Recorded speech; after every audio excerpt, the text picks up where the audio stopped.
What does it take to be in the best shape of your life in your 50s? There's so much conflicting information floating around in the fitness universe.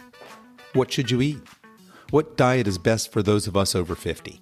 What exercises are best for us? What is the precise prescription required for us to live our healthiest, strongest lives? Hello, and welcome to the Over 50 Health and Wellness Show. I'm your host, Kevin English. I'm a certified personal trainer and nutrition coach, and I created this podcast to explore these vital topics. Join me each week as we examine what it takes to become the healthiest, strongest version of yourself. My guest this week is Melissa Neill. Melissa was introduced to weightlifting and the importance of proper nutrition in her 30s. But then, a decade later, after having children and going through a divorce, she found herself overweight, out of shape, and depressed.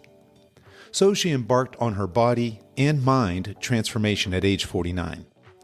Today, at age 53, Melissa is a bodybuilding bikini competitor and has dedicated herself to helping women over 40 reach their body goals and maintain a healthy lifestyle. I asked Melissa if she was active as a child. I was pretty active, yeah. I enjoyed sport. I did ballet of all things and gymnastics. And then there comes a time when you have to choose between the two. And at school, I was always quite active. I took part in a lot of sports. Yeah, so as a child, pretty active. And did you maintain that through most of your life, or what happens after school? Do you maintain some of that activity? Well, as a teenager, I kind of got into the club scene and going out and partying. So the sport just took a bit of a back seat, really. I just became a bit of a party animal. I enjoyed in my early 20s the Summer of Love in the UK, which is kind of like all the house music, acid house music scene. So yeah, the fitness lifestyle side of things completely took a back seat. And I think a lot of our listeners can relate to that, right? Many of us were, as kids, we were active. There was less distractions electronically when we were younger, obviously. So there was much more of that get outside and play. A lot of us still play some sport. And then in our 20s, kind of that takes a back seat as we're distracted by other activities. So you're going along, you're in this party scene. What happens next in your life? Well, I kind of settled down and got married, really. And then in my mid-30s, I did kind of decide to start getting active again. And it was prior to having my two youngest children. I did start sort of in my mid-30s taking an interest in lifting weights and also running. And the two things now, I realise now, they actually don't go very well together. Yeah. Long distance running and lifting weights, because the thing is, long distance running, I used to sort of do half marathons. That actually breaks down your muscle and you lose muscle. So one's kind of trying to build muscle and the other one is getting rid of muscle in a way. And so, but because I was young, I think I sort of got away with it, Kevin. It was okay, but it's certainly not something I could do now and really see or experience results, which I'm sure we're going to get to. Yeah, absolutely. And to your point, it is really tough to build muscle while you're also doing endurance events. So let's back up and pick that apart just a little bit. How did you get introduced to weightlifting? Well, what I used to like a magazine called Muscle Fitness Hers, and it's a really big magazine, isn't it, in the US, but they also sell it here over in the UK. And I started sort of picking over the images because they sort of tell you in the fitness industry, and I wasn't in the fitness industry at the time, to kind of look at cut out images and put them on your fridge as a sort of motivational tool. So I got this magazine. I thought, I'll stick some images on. And then I approached one of the personal trainers at the gym, and he was a competitive bodybuilder. And I showed him the pictures and he just said, oh, yes, I can help you with that. And he was absolutely brilliant. But he was a really good personal trainer, one of the best I think I've ever had, because a lot of them give you quite bad information. But he wasn't afraid at all of working with a woman to kind of build muscle. But what he did tell me to do, and this is where I kind of switched off, was actually start weighing out my food. And he showed me all his meal prep. which was basically chicken and broccoli in those days. It's got a bit better now for bodybuilders, but in those days it was basically chicken and broccoli and rice, I think. And I just thought, well, that looks really dull. He said, this is what you need to be eating and you'll get really good results, which he was right. And I just thought, but I don't want to do that. I don't want to be weighing out my food. I don't want to eat that kind of food. And I looked pretty good on what I was doing, because your body, when you're in your 30s, you find that your body's more forgiving and you can get away with so much more. And I was actually making some pretty good progress building muscle, which at the same time, I was doing this running as well. And, looking back on the pictures I made, I sort of went through a body recomposition. That's what I did. But then in my late 30s, I think it was 38, I got pregnant, and that kind of all went out of the window, really. I went into my pregnancy looking absolutely amazing, and then sort of had the child, and he's 15 now, and sort of got back in shape really quickly because I went into the pregnancy in really good shape. But then when the other child came along, that was a different story. And by then I was 41 and I'd kind of put on a lot more body fat and just found it was really difficult to shift. And I had bad information, really, because what I thought I would do was do the running to lose the fat. And that's actually the wrong thing to do for women over 40, doing lots of cardio activity, which is kind of what common sense would tell you to do, was the wrong thing to do. And I actually just started gaining more and more body fat, even though I thought I was doing the right things. Melissa makes an insightful point here. The prevailing exercise wisdom for weight loss is to do tons of cardio, to hit the treadmill. But exercise science is beginning to paint a different picture, especially for people over 40. We're learning that excessive cardio is not the best exercise modality for healthy weight loss. In fact, tons of cardio without a strength training component often leads to a dangerous condition known as skinny fat. Skinny fat is essentially a term used to refer to a person who has a normal weight in BMI, but has a poor muscle mass to body weight ratio. Melissa obviously had a great introduction to weight training early on, and at the same time was introduced to the importance of nutrition via the classic chicken, broccoli, and rice bodybuilding diet.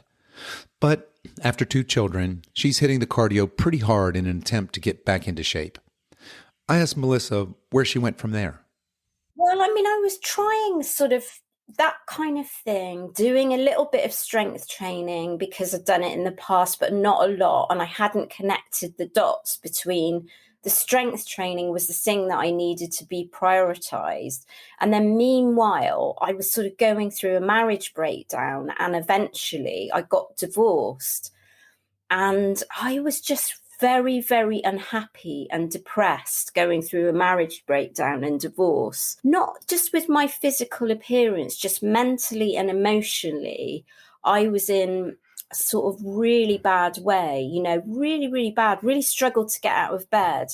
I would say I was sort of in depression, but instead of turning to alcohol and drugs like most people do, I actually started to turn to exercise because I thought that's going to be the thing that's going to help me through. I think it's because I'd had a background in fitness before, and I knew that when I was sort of in my mid-30s and what I would call almost a physical peak, but I feel I'm in better condition now than I was in my mid-30s. I knew that could help you mentally in lots of areas of your life. So I thought, well, I'm going to turn to exercise. And a mum on the school run said to me, why don't you come along to CrossFit? So I thought, oh, yeah, that sounds all right. And she sort of described it. And if anyone listening doesn't know, it's a kind of mixture of sort of powerlifting and gymnastics, all sorts of things. Actually, it can be really dangerous. But yeah, so I thought, well, that sounds all right. Because, I'd done lifting weights before, but I'd never done powerlifting. And so I sort of went along to that. Didn't really sort of change my body shape, but it was really working in terms of my mindset and actually getting somewhere, going and do some fitness and taking my mind off my feeling low all the time. And it was really good for that. And what it did is it gave me some skills. So that's, I'm actually not a big fan of CrossFit, but what it did give me is learning how to work really, really hard, pushing your body really hard, like you've never pushed it before. And then I learned how to do a pull-up, which I'd never done a pull-up in my life ever before, because women, we believe we've got this self-fulfilling prophecy that we don't have good upper body strength, which is not true at all. We can build our upper body strength, and that's what I did. But I always believed I didn't have good upper body strength. So I learned to pull up, and that built my confidence mentally, being able to do a pistol squat, a pull up, starting to squat, really ridiculous kind of, I think it's 100 kilos, which I can't remember that's over 200 pounds. And so, there were some very strong women at this, because it's men and women, but equal amounts of women tend to do that sport. But what I did find, Kevin, is I was picking up a lot of injuries, and most people would tell you this, weren't they? I did that for 2 years, and I thought, I'm going to have to stop. And so that's when I decided to switch to bodybuilding. That's when I thought, I'm going to join a gym. I'm going to focus on strength training, and I'm going to sculpt my body. And that's when I started to understand the effect it can have in terms of body recomposition. So reducing your fat levels, but actually increasing your muscle mass, because as we get older, both men and women, we're losing muscle mass. Meanwhile, I was going, starting to get perimenopausal, and that's when you're going to lose a significant amount of muscle mass. And so I was spending time in the gym, building up my strength. And that enabled me then, I sort of discovered it by accident in some ways. It enabled me to drop more body fat, but it was something I knew I could turn to because I'd done it in the past. And so I didn't have a problem with technique. And obviously CrossFit has strength exercises in it. So I kind of knew my way around the free weights area anyway from my mid-30s. But what I did do was hired myself a trainer. And one of the mistakes that you tend to get all that sort of old school style of training is he was telling me to do high reps and sort of light weights, high reps, light weights. That's what he was telling me to do, which completely wrong.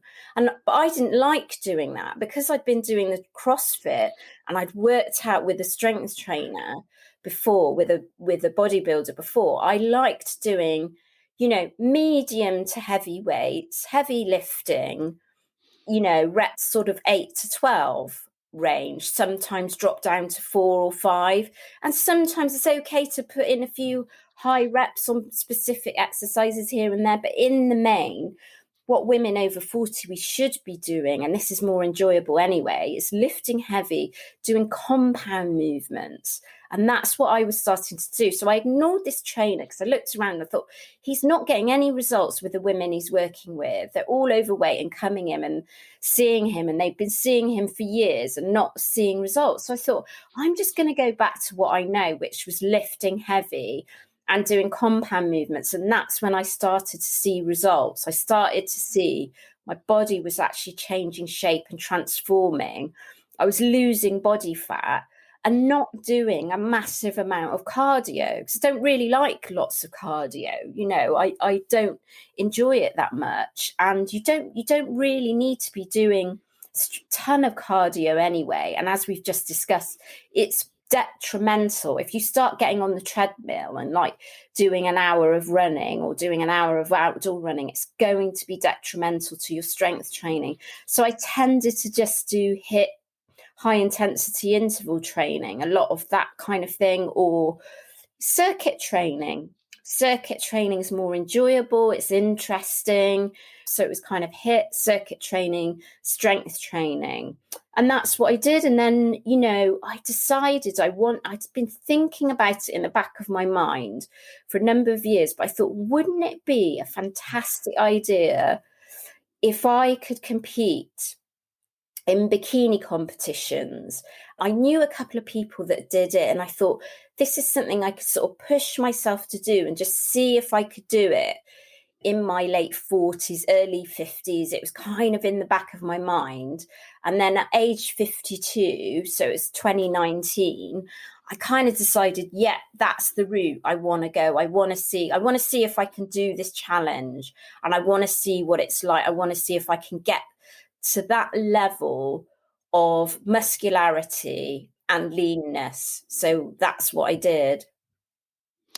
Yeah, fantastic. So in your 50s to make that decision to get on stage in a bodybuilding bikini competition is amazing. But I want to back up a little bit, pull apart some of your story here. So you had mentioned that you went to a trainer and got unfortunately, that very classic advice for women is going to be either a lot of cardio or a lot of cardio mixed with the low weights and the high reps, because everybody knows that heavy weights is going to make you bulky and look manly and not look feminine, right? I mean, that seems to be still the prevailing thought around women in weights. And you just don't see, when you walk into, say, a Globo gym, you see a lot of the women are over there in the aerobic section or with the very light weights. And it's changing now, right? There's people like you out there, and there's more and more voices saying, hey, wait. So what advice would you have for women who are concerned with lifting heavy? Because I think that's still a concern. There are women out there saying, well, I don't want to get big. I don't want to get bulky. Yeah, that's a really good point. And, it is something, particularly women in my age group, I would say younger women in their 20s and 30s, because a lot of the fitness influencers and YouTubers out there, they're not afraid of going and doing heavy stuff in the gym. But I think it's something that older women are a little bit more afraid of, because we've grown up with all that kind of, aerobics and sort of a different style of fitness. So it's a different mindset, a different way of thinking, isn't it? And I think it's just really, I do actually think that the message is starting to get out there, Kevin. And it's about sort of showing and not telling. So in a lot of my YouTube videos, I put up the pictures of when I was sort of had more body fat on me, and I show that. And then they look at how I look now and how I looked on stage. And I say, this is how I got like this through lifting heavy weights. So if you show people the pictures, and as you said, if they can see me, I'm not perhaps that classic bodybuilder shape that people might think of, which is known as figure in the competitive world. So it's much more muscular. I started off in a section called bikini, which is how it sounds. It's like somebody that looks good on the beach. So what you look like, some people would describe it as being toned. I don't like to use the word toned, because actually it is having muscle on you. Being toned is having muscle on you. But that's the kind of look. And even though I've gone up to a bigger category now called fitness, it's more like looking athletic. That's what I would say you look like. You don't actually, to get bulky, it's actually really difficult. I mean, I took 6 months out to put some muscle on, a significant amount of muscle in 2020 on my lower half of my body, my legs and glutes. And I'm a natural athlete, and it's actually really difficult to get bigger. You have to go into a calorie surplus. And, I was lifting, I've got to think of pounds now, 600 pounds on my leg press, and doing over 200 pounds squats and over 200 pounds hip thrust, that kind of thing. And, you have to go into a calorie surplus, which is eating more calories than your body needs to be able to put the muscle on. And, I was training my legs 3 times a week to get any kind of aware with putting a significant amount of what people might call bulk, but they probably still look at me and think, well, you don't look bulky.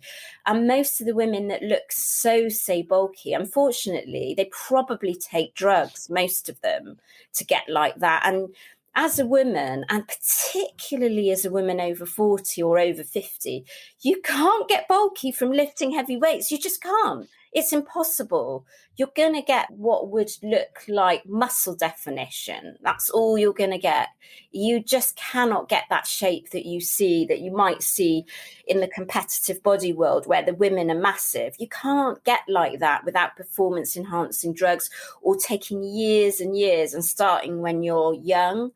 So that's really the reassurance. And then I just show people pictures. I say, this is what I looked like when I wasn't strength training and I was doing cardio. And this is what I look like on strength training. And usually people are then sort of convinced about it.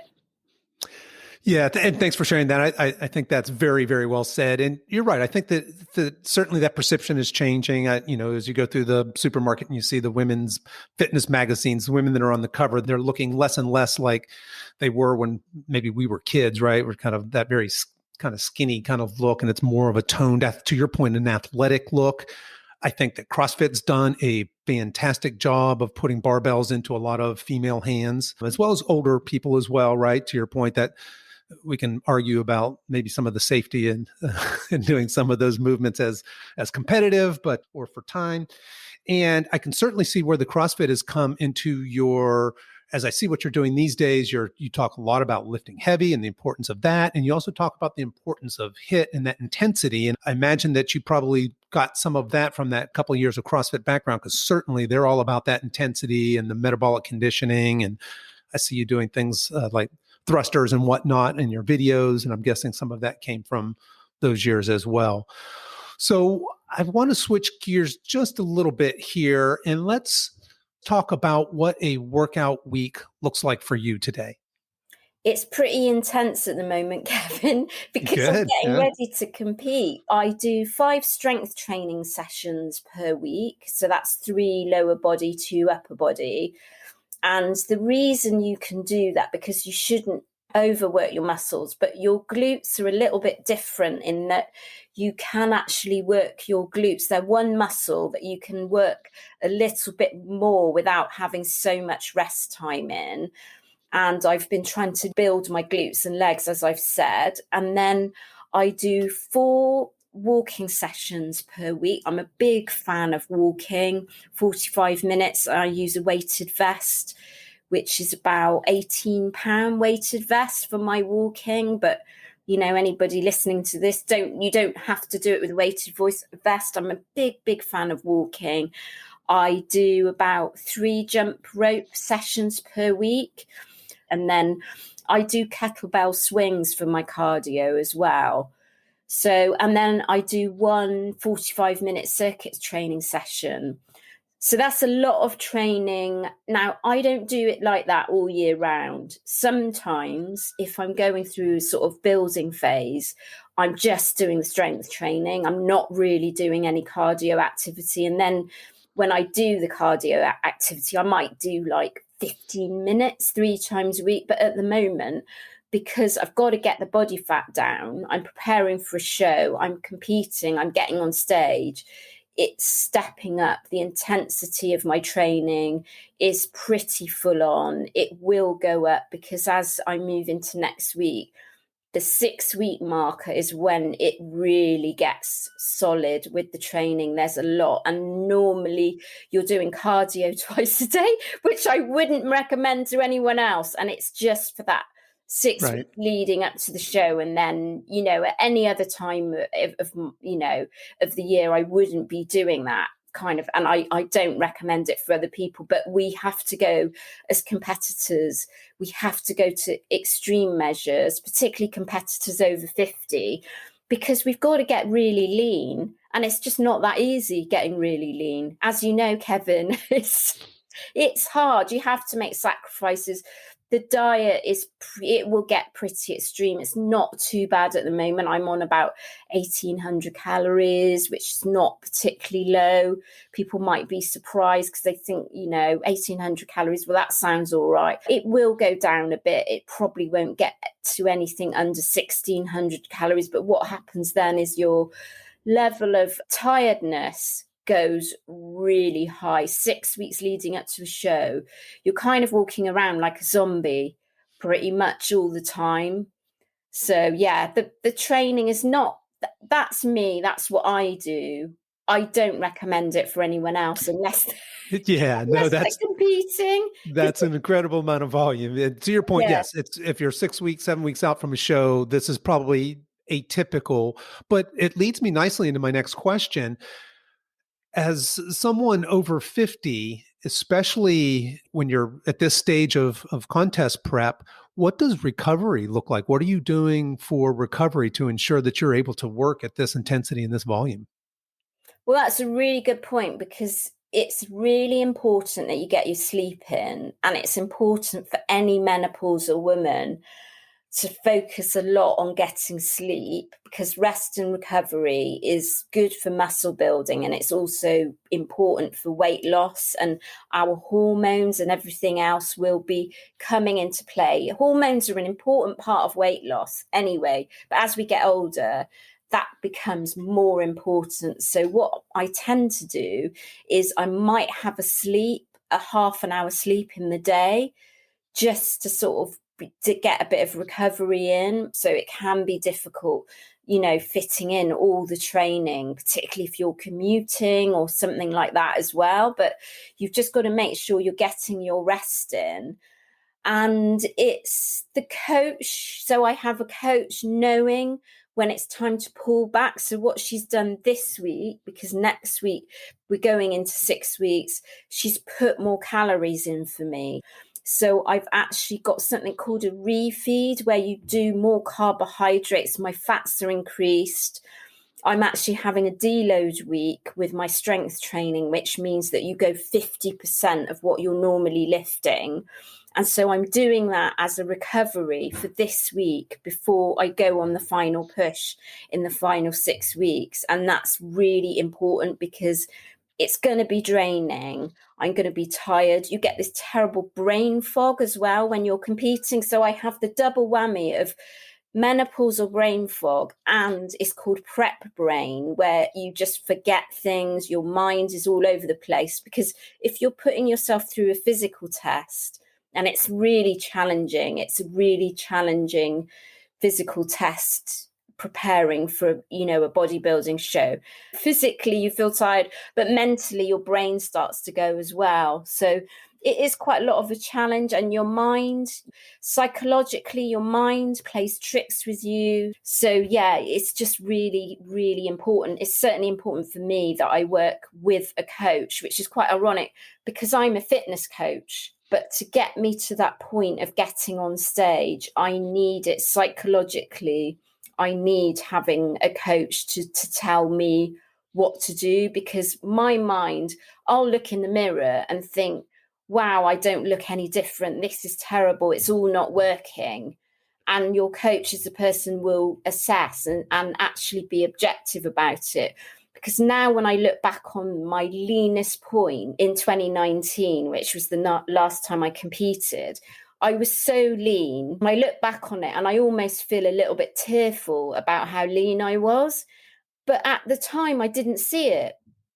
You look in the mirror and you see your old self looking back on you. You just don't see what you're, what you're actually achieving. So you need somebody else with an objective pair of eyes and that really knows what's going on, that's got the experience, that can just help you to get through this process, because it's really tough. And I was talking to another competitor, and she's over 40. I've had her on my YouTube channel a couple of times, and she was saying she's done all these tough challenges, marathons, these really long bike rides. And she said this was the most difficult one. Is that prepping for a bodybuilding show? Yeah. It's hard mentally. It's really hard. It can be quite lonely as well, because you don't want to be going on and on about it to your friends and family members. And also they're probably worried telling you to eat because you look a little bit emaciated and stuff. Right, which is the point if you're trying to get down to that really low absolutely terrible. body fat. You kind of have to, I had to brief my partner that it was just going to be for a certain amount of time, for a couple of weeks, and then I was going to put more body fat on after the show, and I wouldn't look like that forever. It was just for the show that you look like that. Otherwise, it's a bit worrying for everyone around you. So that brings up a good point. I think that a lot of people don't realize that when you get into the extreme end of fitness, there's a bit of a social issue there, right? Because you're very, very focused on your workouts. That's a key priority. But I think even more so is that nutrition piece. When you're really dialing in nutrition, and certainly you would be 6 weeks out from a show, right? You're not going to be going out with friends and having drinks or it would be tough to be social in a lot of ways. And certainly as you're dieting down, I can see how family and friends might say, hey, are you sure this is healthy? And yeah, there certainly could be some social repercussions there. All right. So you had mentioned a couple things there for recovery. And the first is one of my favorites, sleep. Absolutely. We could all use more sleep. And I think certainly as we get older and we're pushing our bodies to do more and more, sleep is the number one go-to. And you had also mentioned in there kind of the deload in your case, as you're doing this progressive overload and specifically preparing for a show, to actually have a coach will say, okay, we're going to drop the weights. We're going to add a little bit of calories to help you recover that way. And we had talked several times about we just mentioned a couple of times about nutrition, but obviously nutrition for show prep is one thing. Let's kind of leave that aside. Talk to us a little bit about just your thoughts in general for the woman over 40 population. What is your advice around general nutrition for women over 40 who are looking to become more active and improve their body composition? I think that's a brilliant question. I'm so glad you asked me this, because it's something that I actually find I'm fighting a battle against more than the bulky thing, the getting bulky with strength training. It's women taking their calories too low and going on low carbohydrate diets like keto. That's the big problem for me. And it actually just doesn't work. But the problem is that women, we're told, and it's the classic thing that it's a bit like the taking the reps high and doing low weights. We're told by doctors to take our calories low as a way of losing weight when we're over 40, to take the calories really ridiculously low. And I just believe that anything under 1,400 calories is just not sustainable in the long term. You're going to do yourself some long-term damage. And all that stuff around sort of dieting down really quickly to kind of get results will in the long term just make you gain more weight. And so I don't like low carbohydrate diets. I'll tell you why, Kevin. So we already established that women over 40, what we need to do is build muscle, because we've lost muscle through the aging process. And a diet with carbohydrate is a really key component of that. So what I ask women to do is always eat both protein, and people understand about protein generally, and carbohydrate before they strength train. Directly before we strength train, we should be eating carbohydrate and protein. What's that going to do? It's going to enable us to have better performance in the gym or at home. And it was a massive game changer for me personally, because I was doing intermittent fasting, which I'm also not a big fan of for women over 40. I think it can be great for men. I don't think it's good for, menopausal women and women over 40, intermittent fasting. And then one of the reasons being is that you should eat directly before strength training and directly after. So unless that intermittent fasting fits around that, then that's not going to work. So yeah, carbohydrate and protein they're both really key components of muscle building. And the carbohydrate's going to just give us performance to be able to, more strength doing our workout. So I'll give you an example of this. Leading up to a show, and I wouldn't recommend anyone does this, but we take our carbohydrates out for about 5 days prior to the show, and then we put them back in the day before the show. So what that does is it depletes our glycogen stores, and then we put it all back in, so our muscles look really pumped the day before the show. We have this huge intake of carbohydrates. But what I know is when I reduce my carbohydrates, so they go quite low. I think I have 1 meal of carbohydrate per day when I'm reducing my carbohydrate. I can't lift.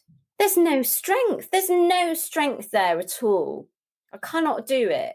So although I've had protein, I cannot do the strength training without the carbohydrate, and I really notice it.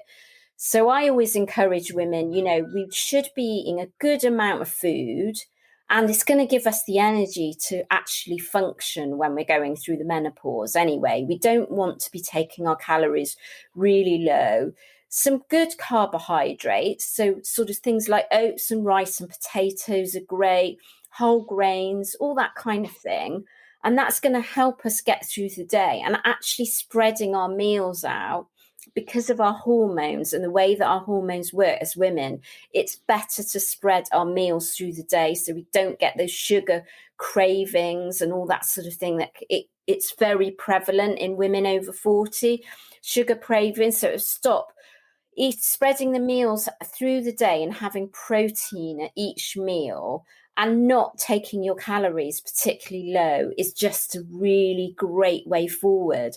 And the reason I know about some of these things that don't work is because I've done them myself, because we get a lot of poor advice. So when you look online for women over 40, it'll just say, go on 1,000 calories a day or something like that, which is just, it's not, you can't live like that. That's not a life, is it?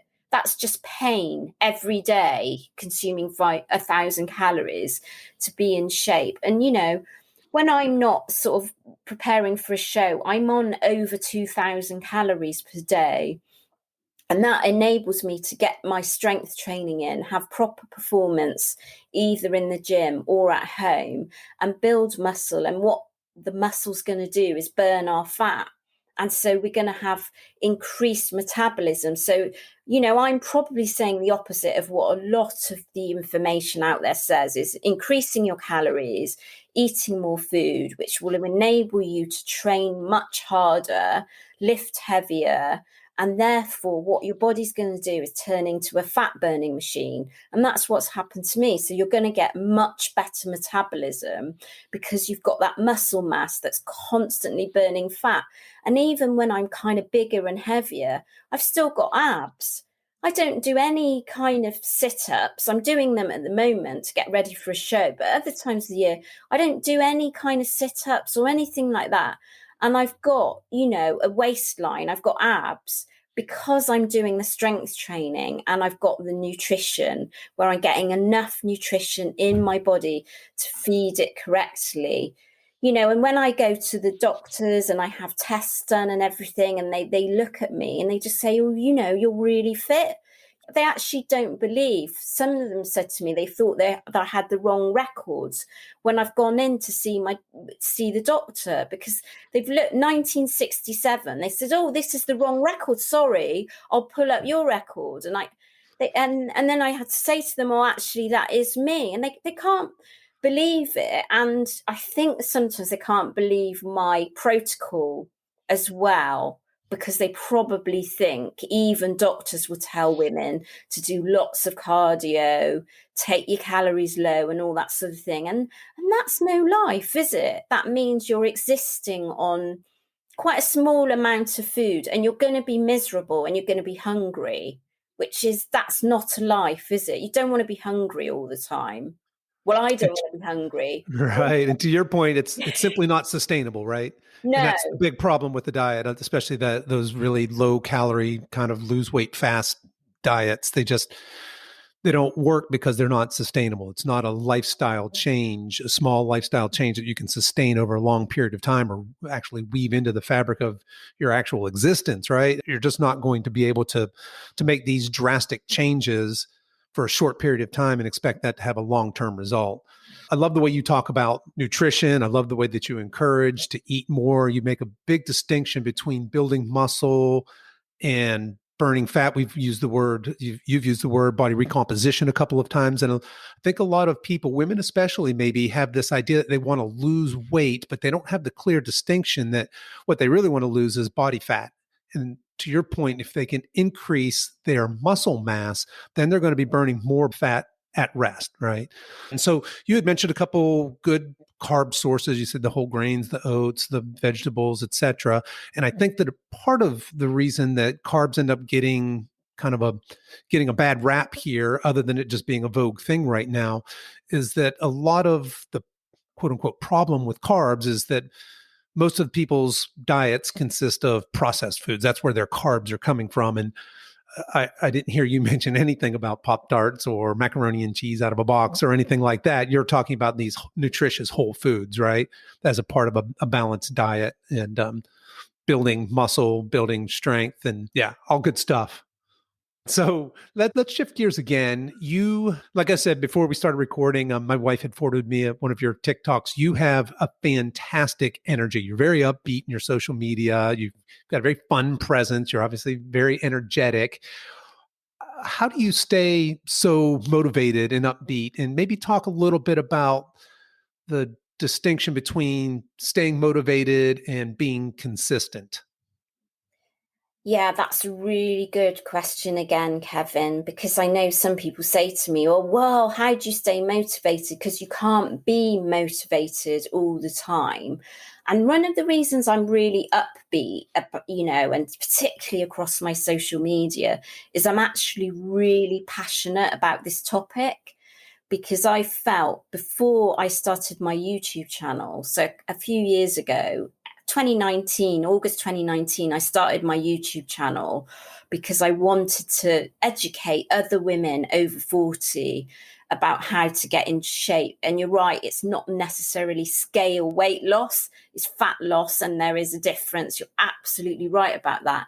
And so I'm really upbeat and passionate about it because I want to tell people about it. I want to spread the word. And, there's nothing more than I love. If somebody kind of mentions on my Instagram and TikTok, I've changed my behavior, I've changed my routine and it's working. And I get so many messages like that, Kevin, and it just keeps me pumped because I think if one person says that to me one day, it's made my day. They say, oh, I've started strength training and I'm really seeing an improvement and I've changed my nutrition and it's great. And they have actually lost scale weight, some people that are describing this as well. So I think the thing about motivation, I got asked a question today on Instagram about this. And, I'm not always motivated, believe it or not, even though I love training. I love it. But you can't always be motivated. But it's about forming really good daily habits. So, like that book, Atomic Habits. But it's a great book to read if you're struggling for motivation, Atomic Habits. But one of the things he talks about is forming daily habits. And that's what I've done. So when I get up in the morning, there's always something that I do that's something to get, to do with exercise. It's to do with getting moving, whether it's my planks, because I've got to do, some planks in the morning, or it could be some cardio activity, or it's my strength training. That's my routine. There's no question. That is not something that isn't going to happen in my life. When I get up in the morning, I do some kind of activity. Even if it's yoga on a rest day, I do something. And if you can get into that mindset, so for me, it's never a question, oh, am I going to do it today? Or what will I do today? I know exactly what I'm going to be doing because I have a written plan. And, I work with women who have either plans that they've bought from me that are off the shelf plans, or I write their plans. So it's always a good idea to have a written plan where you know what you're doing on each day. And then it's about having a reason as well. So for me, I'm getting older. I want to get into old age. I want to get into my 60s being as healthy as possible. I want to be active around my kids and my family. I want to be able to be there for my family. So getting on stage is a reason. You need to have a really strong why in terms of keeping you motivated, because you're going to have crap days where you don't feel like it. And everybody has that. And, it's not that I'm anything special. I don't have good genes. I don't have this sort of special thing about motivation. It's just forming those habits. The fact that I prep a lot of my meals ahead. That's a habit. I don't really want to do that. It's a bit of a chore, isn't it? Having to prep all your meals up ahead. But what I know is I'm going to get a really good outcome. When I come off this interview, my lunch is already there. It's there for me. I don't have to think about it. It's already cooked and ready for me to just take out and eat. And that's another habit that's really, an important part of your lifestyle if you want to be in shape. And you can't be in good shape in your 50s and eat the wrong food. You can in your 20s. Some people have just got those good genes, haven't they, where they can be looking in quite good shape in their 20s and, they eat the wrong food. In your 50s, that's not going to happen. You've got to work for it. And one of the things is planning your meals ahead.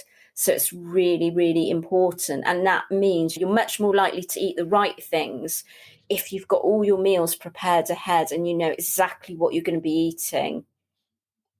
Yeah, that's very, very well said. I love that you talk about the daily habits and having a plan, knowing your reason. Because I think what happens is a lot of folks, when they go onto social media, they're seeing fitness professionals highlight reels, frankly, right?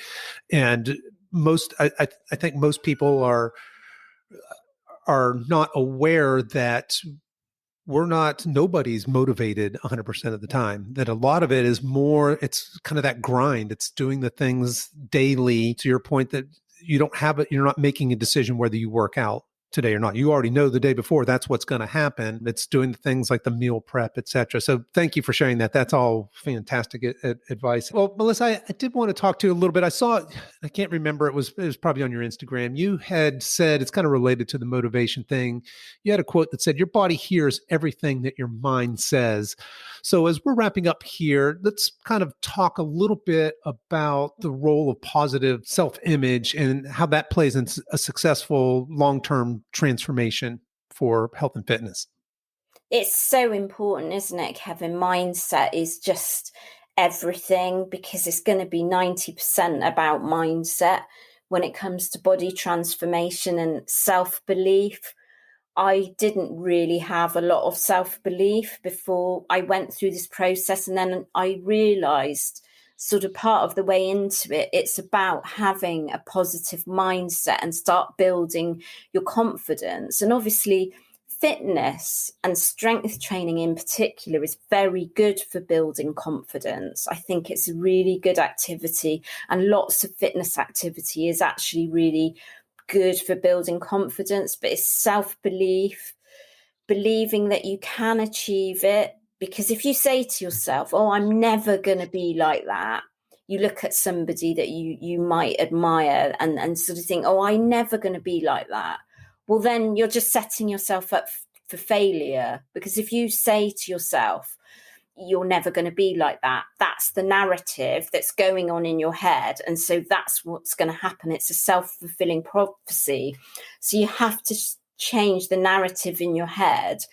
And what happened with me is I never gave up, even though when I went the first couple of years, as you saw on my TikTok, I didn't have success with body transformation. I was doing all the wrong things.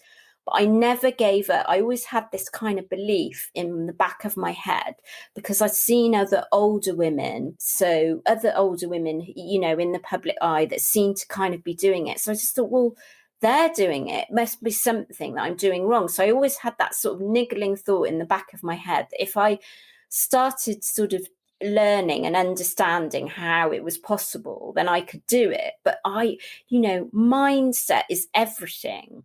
It's going to be, if you really believe you can do it, you can do it. You can achieve anything. And it works in a business context, and it works with your health.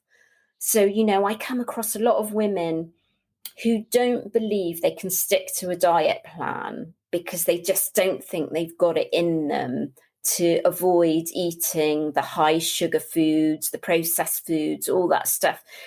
And of course, those foods are very appealing. They give us instant gratification. And so you're going to have certain type of mindset that's going to say to you, an inner narrative that's saying, well, I don't want to eat that, and I'm not going to eat that. And those foods give you instant gratification, but in the long term, they're actually doing you real harm. But the thing about going on a body transformation is you have to have patience. It's going to take time. You're not going to see instant results. So I have people say to me, oh, well, I've been doing this for 2 weeks. How come I'm not seeing any results? It's taken me 4 years. It's not going to happen overnight. And we always say this as fitness people, but it's so true. You focus on the process, and once you're doing that, the results will come. And you can set yourself some smaller milestones that would, perhaps in 3 months, I want to have gone down 1 dress size, or I want to have lost 2 or 3 inches off my waist, something like that. But a proper transformation will probably take you about a year. And you've got to have that mindset of you're going to have the patience and, I suppose, I think it's digging in and having the patience and just waiting and enjoying the process, really falling in love with the process, trusting the process, because that's really important. And part of mindset is, you can sort of think to yourself, well, this isn't working. I'm not seeing any results because it's a couple of weeks. But you need to trust the process. And in the long term, it is going to work, and it will take time, particularly over 50, because it takes time to build muscle. Muscle doesn't happen overnight. You're not going to go in the gym 1 week and in 2 weeks' time, you're going to see muscle development. Muscle development takes time. Fat loss, if you do it properly, takes time. If you do it stupidly and go on a quick fix diet, yes, you can do it quickly, but a lot of that's water weight. Fat loss, proper fat loss and body recomposition, it takes time. And you just have to have the mindset that you fall in love with the process and, start enjoying things like, I can do a push-up and I couldn't do a push-up before. Those kinds of things that I encourage women to sort of think about doing, because lots of women think, I can't do a full push-up. Yes, you can. You've just got to work towards it and focus on those kind of milestones to do with the things that you can achieve, getting heavier on your weight, progressing with that, going deeper into the squat, those kinds of things. Focus on how you can improve on your sort of process, and the results will come. Yeah, that's beautifully said. Thank you for sharing that. I agree wholeheartedly. I love that you talk about focusing and trusting the process. And I think you had even said fall in love with the process, and then those results will come. And to your point there at the end, where you said maybe the only measurement isn't the scale, and nor should it be, right? It should be things like performance. If you haven't been able to do a push-up, to be able to do a push-up, if you've never done a pull-up, to be able to do a pull-up, these are certainly big milestones that we can work towards and have as goals. All right. Well, Melissa, what's next for you? What's on the horizon? Well, I got my show coming up in 6 weeks, or just over 6 weeks' time, my next bikini show. So I didn't compete in 2020. So it's not since 2019 that I've competed. So it's been a long time out. I'm really looking forward to that, getting up on stage, because my body's changed quite a bit. And I feel I've made some real improvements to how my body composition, my muscle mass. So I'm looking forward to that. Although there's a lot of pressure, it is quite stressful. I enjoy the sort of process of doing that. And then, I'm just working with women over 40, I'm coaching women. So that's what I'll be doing a lot of this year. But I also run programs, more of those off the shelf programs. So I'll be bringing out more of those. So, I'm working on some new stuff. And then my YouTube channel, which I absolutely love, which seems to be going from strength to strength. There's been a lot of take up now with women watching my videos and enjoying my videos, and that's where I really love to get the message out, because although TikTok and Instagram are great, sometimes things need explaining, as you do on your podcast, Kevin. And so YouTube gives me an opportunity to describe in much more detail and do workouts. I have workouts that people can follow on YouTube, and I do lots of stuff around, nutrition and diet and showing people how to cook certain types of foods. So for me, that's a very exciting channel for me to teach women kind of what they should be doing. And I know I get a really good response from that. Yeah, fantastic. And to your point, you have a lot of ways for people to interact with you and to learn about you and your message. Where would you like folks to connect with you? Oh, that's a good question. Yes, it is. Yeah, you got a lot of channels. I mean, you got the YouTube, the Instagram, the TikTok, the website. I'm sure you're on Facebook as well. What's the best way for folks to? Do you know, I think my YouTube channel would be the best way for most women to get to really kind of connect with me and understand what they can put in place for themselves and actually start to see results. Okay. And I'll make sure I drop all of your social and your website, your YouTube, et cetera, into the show notes so folks can find you there. Thank you. Well, Melissa, I want to thank you for coming on the show today and sharing your energy and all your knowledge with us, all your wisdom. You are a fantastic ambassador for healthy aging, and I encourage you to keep it up and wish you all the best in all your future endeavors. Oh, thank you, Kevin. Well, thank you so much for inviting me.